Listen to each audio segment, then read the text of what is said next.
The Moon Landing. July 20th, 1969 was a memorable day, with astronauts Neil Armstrong and Buzz Aldrin becoming the first humans to set foot on the moon. It was much like any other day for me, and in late afternoon I made myself ready for my assignment that night, perimeter guard duty.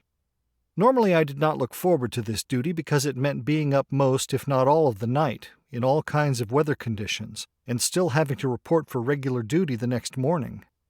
But this day I looked forward to it, knowing the first moon landing ever was about to take place, and there was a clear night and full moon to observe it.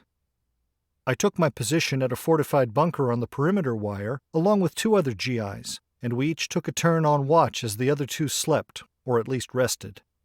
When my turn came later that night, I could see the faint glow of the lights of Saigon to my left.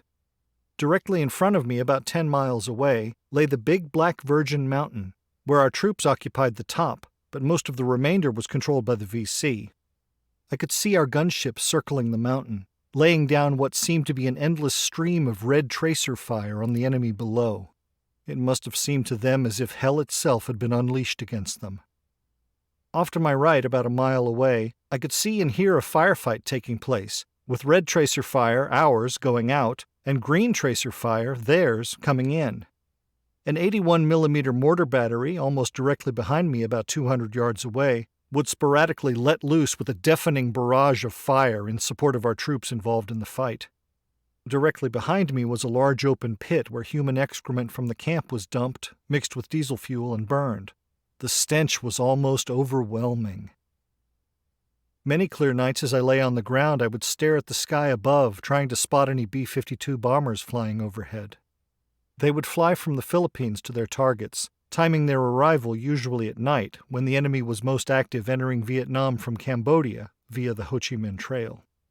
I never spotted any, but on several occasions I saw the results, felt the earth shake, and heard the loud roar of the explosions, thus the name Rolling Thunder. Still, I would gaze up at that bright moon and be in awe of this accomplishment by America in landing a man on the moon. It made me proud to be an American, and to be an American soldier.